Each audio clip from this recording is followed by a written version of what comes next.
We have a special guest with us tonight. He is the founder of Freestyle Komics, basically here in good old Ohio. Yeah. Michael Watson. What's going on, Mike?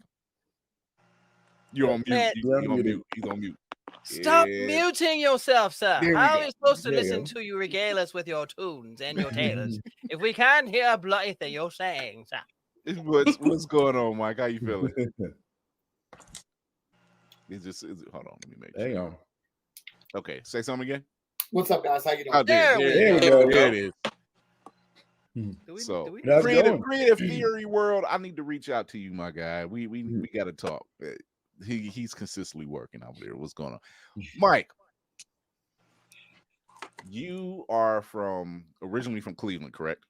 Yes, sir. All right. Originally Cleveland, staying in Columbus now. I had the opportunity of actually being in one of your events.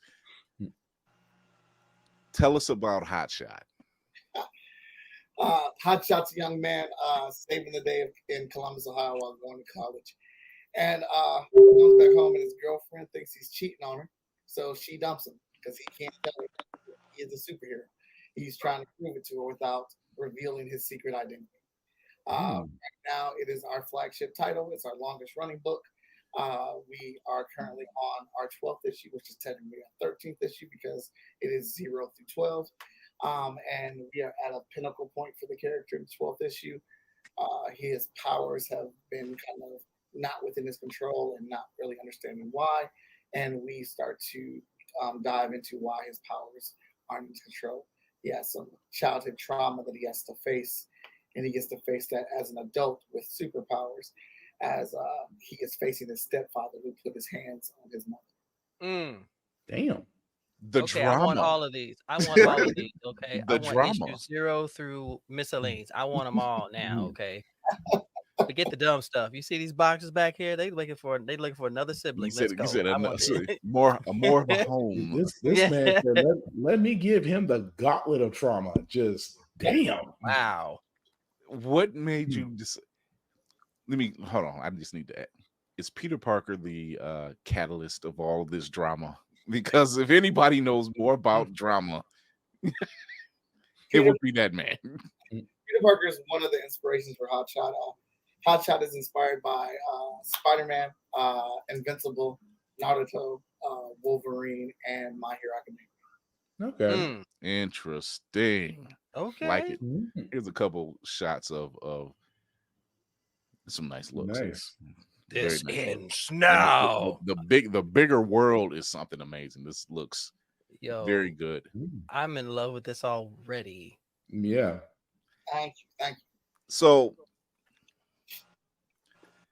coming out of Cleveland, going to Columbus, you obviously seen a need to tell stories from your perspective, right? From a PLC creative perspective.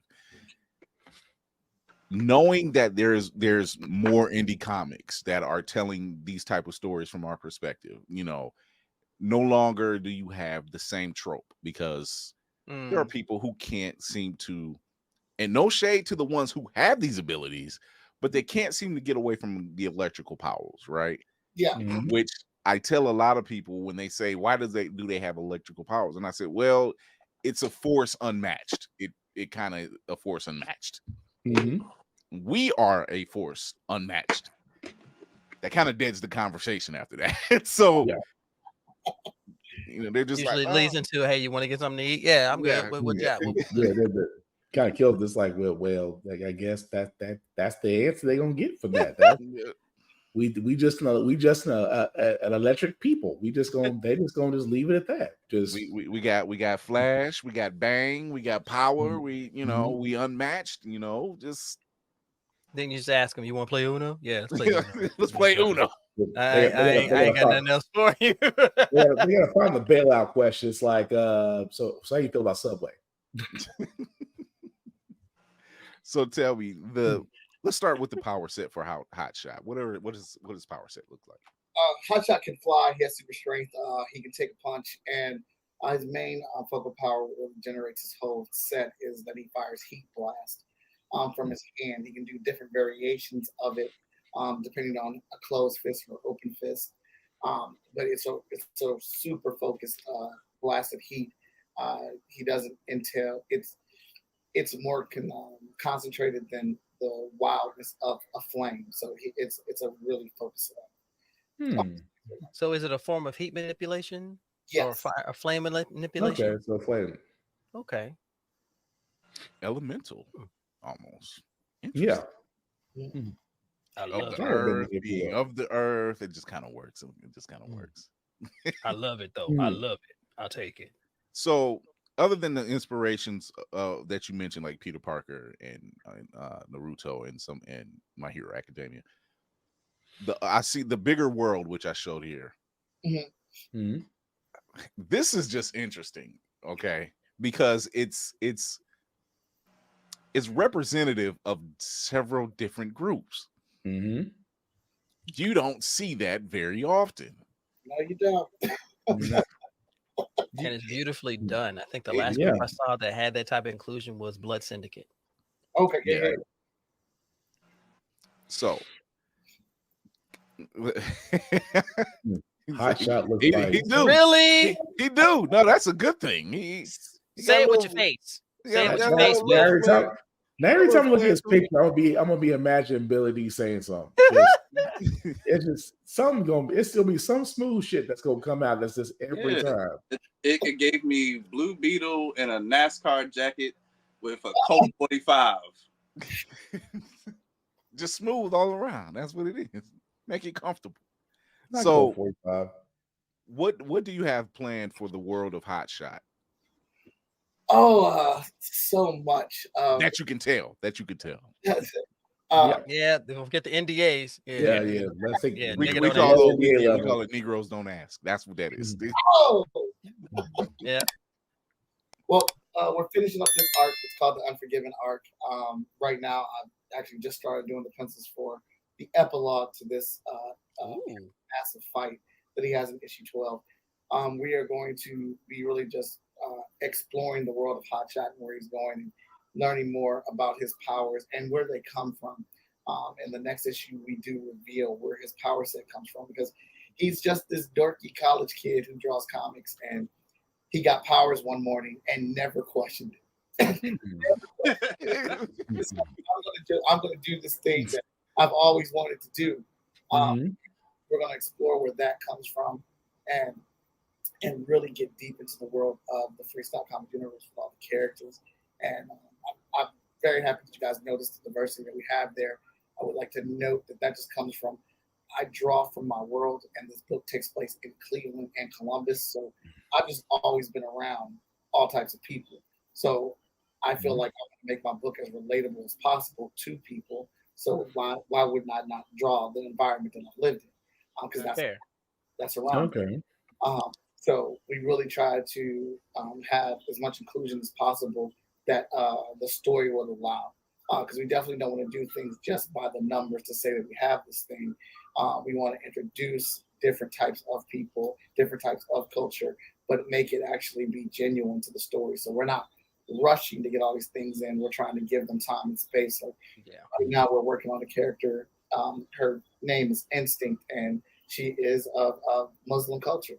And I don't know anything about that. But one of my artists, she is from that community. So she's writing that story.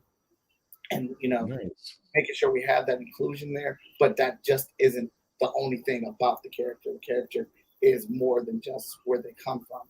But we want to make sure that we treat it with respect and also let people know things about the culture that that they may not know and introduce some things. So we have a very big world. Our big cataclysmic event is happening in HotShot 24. So all of our books are leading to this, and this is going to be our first event that will involve all of our comics, all of our crossing over. And this is not something that we do lightly. We don't want to do a big event like this every summer or fall or something like that. We actually just have, for the life of our comic universe, which right now is in a range of what we're estimating 125 issues, we'll probably do 3 big events. And even though there'll be big events, one will be small, the next one medium, and then the one after that large. So I kind of classify that as a continental threat, a world threat, and then a universal threat as we build up. Nice. You have learned from DC. Thank you. Nice.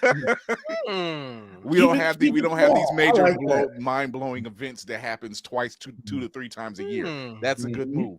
I like the fact that you mentioned your character instinct and that it's of Muslim descent. And just recently, I think it was last show, we actually spoke about how it would be best if certain characters were written by people who looked like them. I mentioned Ta-Nehisi Coates' run on Black Panther, which was a great run. You know, Reggie Hudlin's run on Black Panther, great run. When you have some of these stories and you want to reflect the background and you want to reflect that culture, maybe it's best you have someone that looks like that person, that knows that culture, that knows that background. I mean, I can't really take you seriously too much when you don't look like me and you're talking about the African diaspora.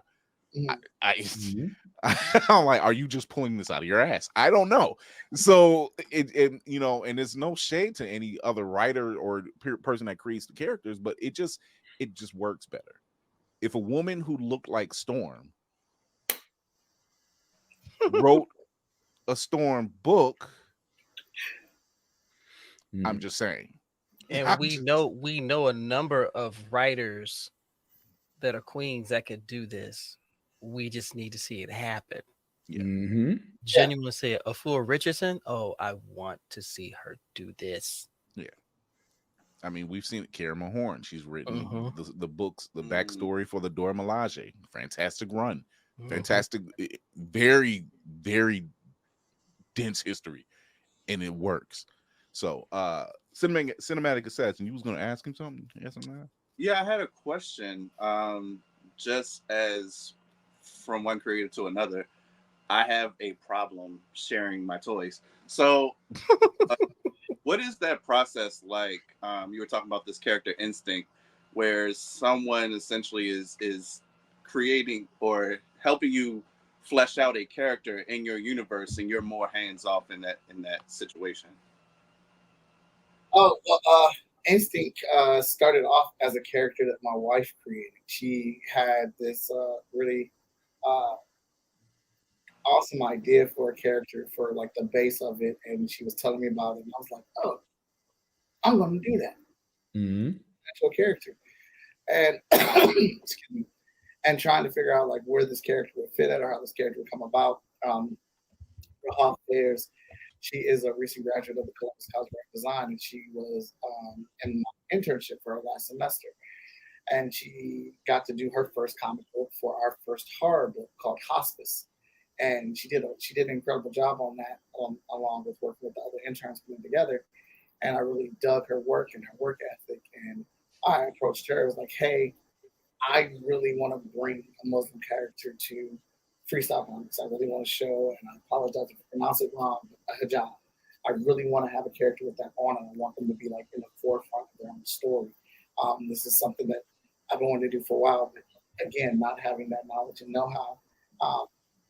Rahaf and I had a very long conversation. She was super excited about it, and I explained to her like what I want to happen story-wise. And then I always like, look, you're gonna have to let me know when I am overstepping, or if Mike, you need to shut up because you don't know nothing about that. Or I'm gonna work here, this will be there, because this is what I'm thinking would build up this character's life for the origin to get this character started in whatever we're gonna have going moving forward.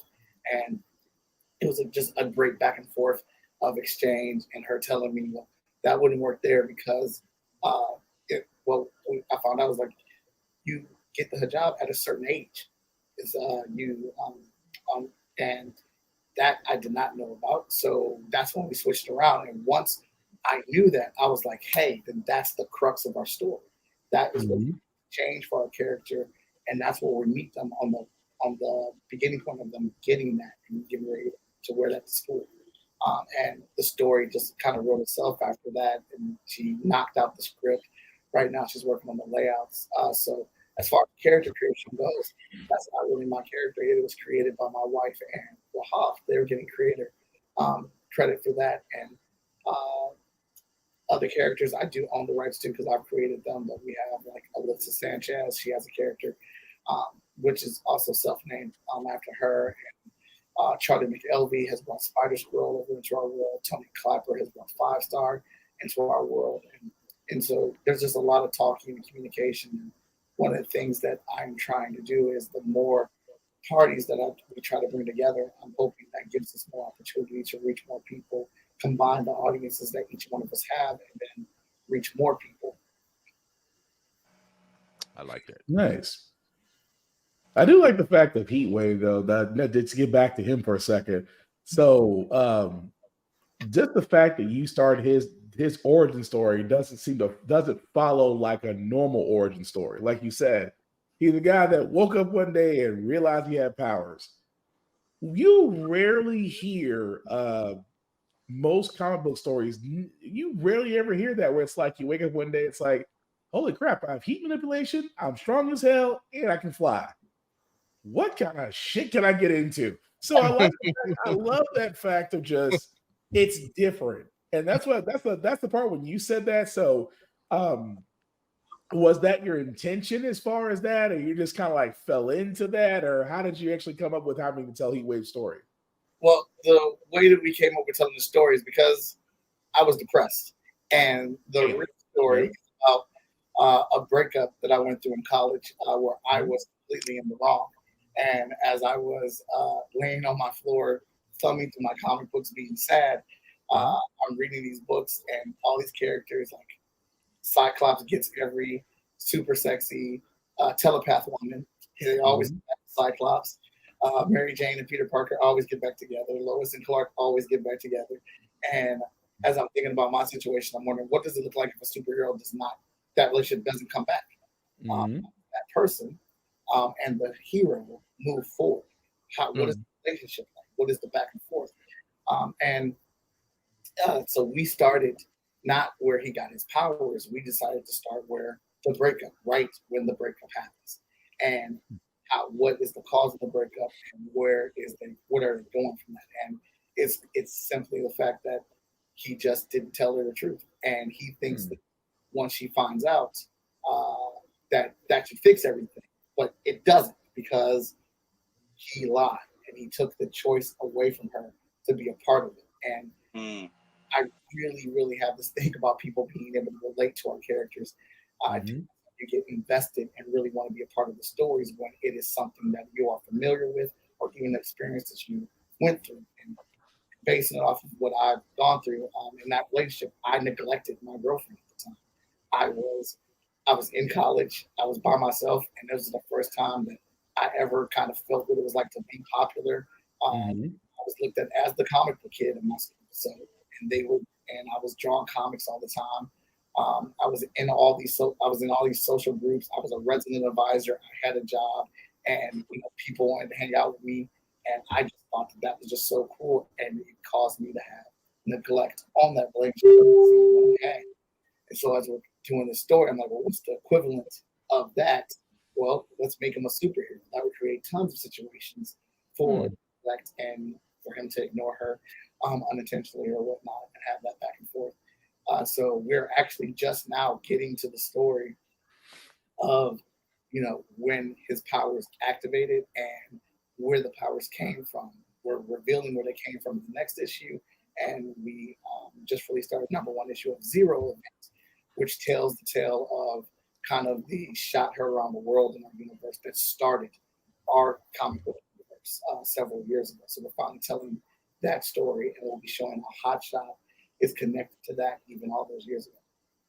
That is very interesting that you started at a point after the breakup where every character that you've read about, you watched, it's from the point of view of the hero almost.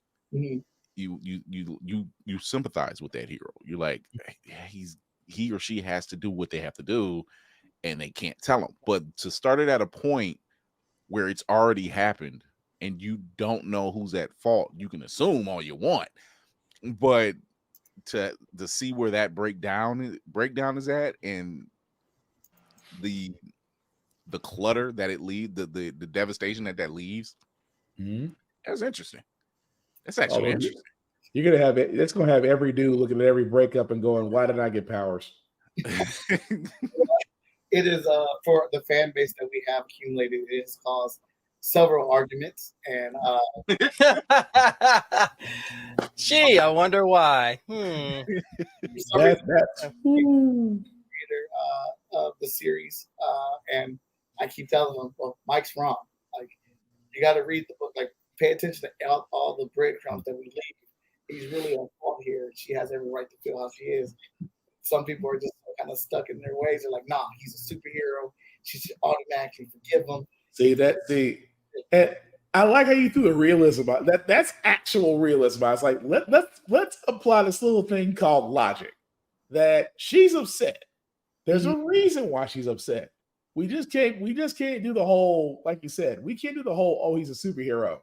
No, he might have messed up.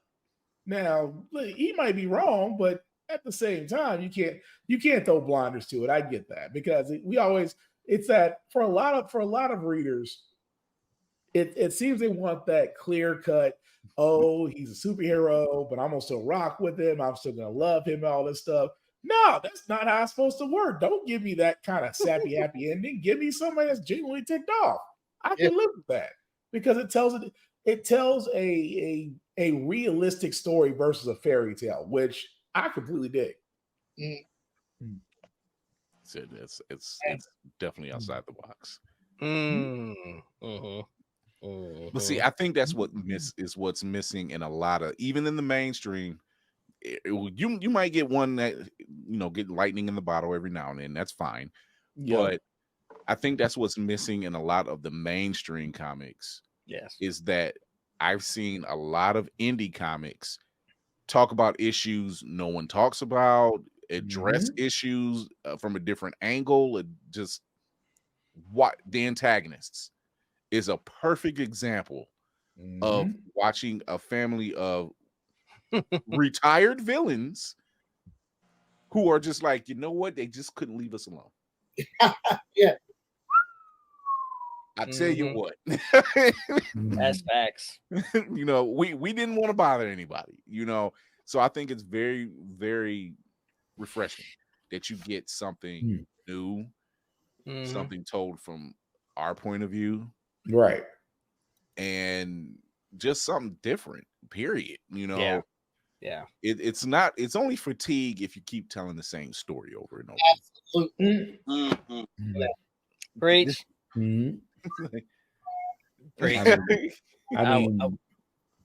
I wish I could show this comic, because it's on IG. Creative Theory World says, after listening, I'm going to my ex's crib and using my powers to be petty. That's the real villain. Do I become a hero? Do I become a villain? Oh my gosh. Like, that'd be a whole comic book right there. The decision: do I become a hero or a villain? Absolutely. Man, all the YouTube and TikTok videos would be ridiculous. Like, why you have to be petty? Man, F that B, man. She didn't need that house. Bro, you didn't have to burn the house down. I pay for half of it, so I burn half of it. Ain't my fault. Did you have to wreck the new man's? Now the worst part is that you date a new man, the new man's car gets wrecked, or stuff that happens. I could have sworn I had half a. Why do I have half a Camaro? It's literally that movie, My Super Ex-Girlfriend. Yes, oh my gosh, I almost forgot. Y'all going too big. See, what you do is super speed in, grab the pillows, throw them in the dryer, dry real quick. Now there ain't no cool side of the pillow. Now how you going to sleep? You mad uncomfortable. Well, look at you. Not to point holes in that, but what about super speed? You would have literally instantly dried the pillows. That part. You create your own friction. Not to be that guy from The Simpsons, but wouldn't you actually give them exactly what they wanted? Oh no! He says creative theory. If you were taking more powers, and they trying to make they bid, and you super speed in and keep undoing the fitted sheet. Oh, that's fair. There you go. That's creative theory said he's taking a dog too. So I'm like, take powers of levitation. Is that your new car? So obviously you've gotten a lot of these stories dealing with your own life and those around you. But what writers have influenced you that's still out there now? Or who are your favorite writers? Well, my number one favorite writer is Victor Dandridge. That's my brother, and he wrote the first 6.5 issues of this book. So nice foundation, and he's co-creator. Live with him.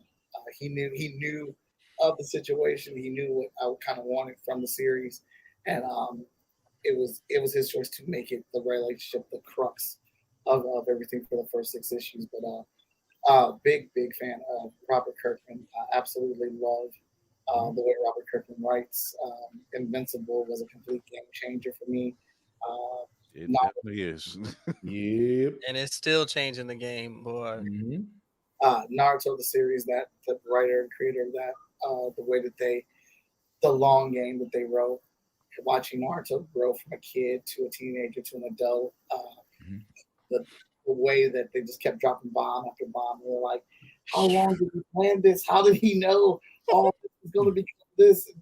I just actually completed my Naruto set this week. I got all 72 volumes, and just a lot of, I read a lot of comic books. I watch a lot of anime. I watch a lot of movies, and I'm always influenced by things that move me to excitement, to being in my feelings, and after I watch it or read it, I'm like, all right, so how can I replicate that in my stories? How can I get people to be fanatical about the things that we are creating? It's funny you mentioned anime.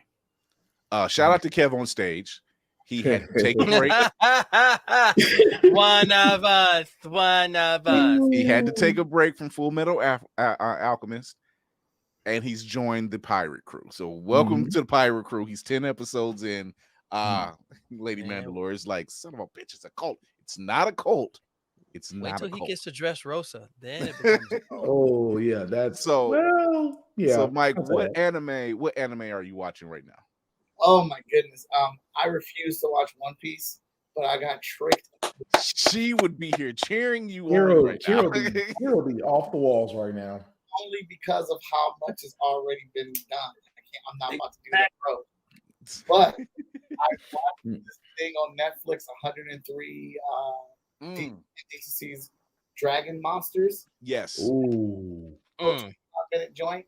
It was incredible. And then I don't want to ruin it for everybody, but it is connected to that series. And I did not. All you do is like, oh, this is like the One Piece animation. And the way it's connected is incredible. And I said, if somebody that was trying to get me to watch One Piece would have just showed me this, I would have started watching. It's talk me into it when I keep telling you I'm not going to do it.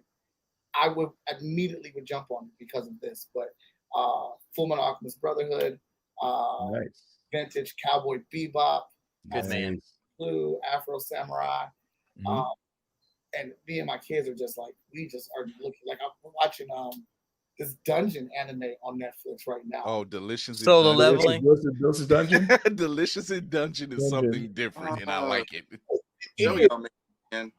There's a slice of life one called Likeness or something like that, where a kid is getting bullied, and then he somehow gets the power to be in a really attractive person's body during the daytime, and he's their chubby self at night. And the whole episode, it's like 12 episodes, and it's all leading up to this big talent show performance. And me and my kids were on the edge of our seats watching these. And so we pretty much watch any and all anime. I can even count all the stuff that we've been watching. Getting into K-dramas now. There we go. That's the alley. That's my wife. I'm just like, oh, we watch K-drama now, huh? I have standards. I'm not doing it. I was the same way, but the way that they get me is that to power down after drawing and stuff all day, I just lay in my bed and I flip through TikTok and I'll get these clips. And the best way to get me to watch your stuff or read your stuff, if you got a scene where you are beating a bully the hell up, there. And Uncanny Counter had that where this kid was just mopping these bullies. I was like, oh, that's just too fancy. I gotta watch it. And it's not even really about him fighting these bullies, but it's this supernatural spirit show, and it's dope. And it also has a very amazing moment with his grandmother who has Alzheimer's, and you're like, and I'm like, they don't put stuff like this in Western. Wow. I love my Batman and Wonder Woman and Storm, but they don't really talk about things like this, or you don't get scenes like this. And it was just a very simple scene, but it was very powerful emotionally, and like that's the type of stuff that I want to put in our books, and that's kind of why I feel sorry for HotShot, because he has to go through it, and which is why he's going through it right now. Issue 12 is very visceral and violent, but it's also just as much as the violence is there, the emotions for him are there as well, because he is as a man with superpowers, he is basically reliving what he feels to be a failure as a child, to not protect his mom, to not save her, and now he's there and he can do it, and he's begging, literally moments of him begging for his stepfather to hit him, to attack me, hit me, hurt me. I can take it. Boy, and how many times we had moments like that? Just hit me. That's all I ask. Just tap me. You know, you gotta be hard, because I promise you, that's the ticket. That's the stairway to heaven for you, good sir. That's all I gotta say. I want this smoke. You don't understand. Whether it's the Eagles or the OJs, either way, it's gonna be a stairway to heaven for somebody. Let's go. Oh my God. So I did have a question for him. First of all, your stuff is amazing. Everybody's been chatting. I've been looking over, but I also been looking at the website, and I love what you created. And the one detail that has caught my eye, that not only is genius, but I like where it's going, is that if you look on the covers, they say verses. And I say, this is appealing to the little kid in me who's to just look. It's like, okay, I want to know more about this, because this is incredible. Sir, I implore upon you, from one he cave to another, please explain this magnificent detail that you have. Come on now. I came from Indiana Jones generation. If I see a clue, I'm gonna ask about it. Let's go. I love it so much. I love that you saw that little detail. Our world of comic books, we have a total of 42 comic books in our universe, and we have 14 series right now. And we want people to be able to enjoy each one of those series. But because of the way our books are released, we're not Marvel and DC, so we can't release HotShot every single month and Vigilance every single month. So every 2 or 3 months, a book release for us is the actual Freestyle, the next issue of Freestyle Komics. Okay. And seeing how that's one big universe, we want to be able to track it, because if you start with HotShot and you're reading it, you know where HotShot will fit in the bigger scope of the 42 issues. You know, where plans and fits, and then you're like, well, all right, well, while I'm waiting for the next issue of HotShot, I want to check out Vigilance. And then you go jump over to Vigilance, and you're like, well, where does Vigilance fit? Well, the first number on her cover, and that tells you exactly where it fits in line with the rest of the books. That is very good. I've never seen anybody do that. Even Marvel and DC couldn't screw that up. Well, they're saying, here, let's throw in a filler series so we can have people can read that too. You're an idiot. Stop creating shit that nobody wants to read. That's the reason. That's the reason why all the Power Rangers DC characters fail with goodness. Dark oh my gosh, I love the concept, but they really Dark Metal was hard to get through. Dark Metal was rough. They drove that into the ground. I said, okay. It was between Dark Metal and what was it?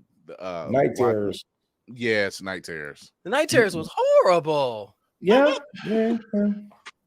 Fight me. I don't care if y'all out there in podcast land. Fight me. They didn't come out consistently, and when they did, it was too much. It was out of sync. I think the last couple arcs.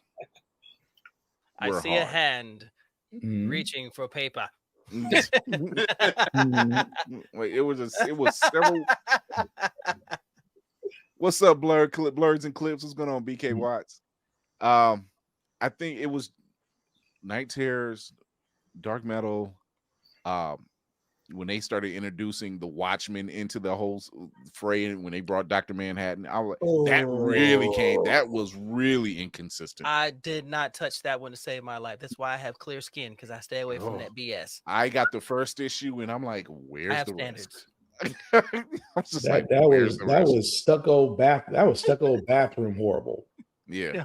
When you look at your comics and say, I'm sorry, your progenitors are not going to be the same. I looked at my Watchmen 12 issues and it's like, I'm glad you're here.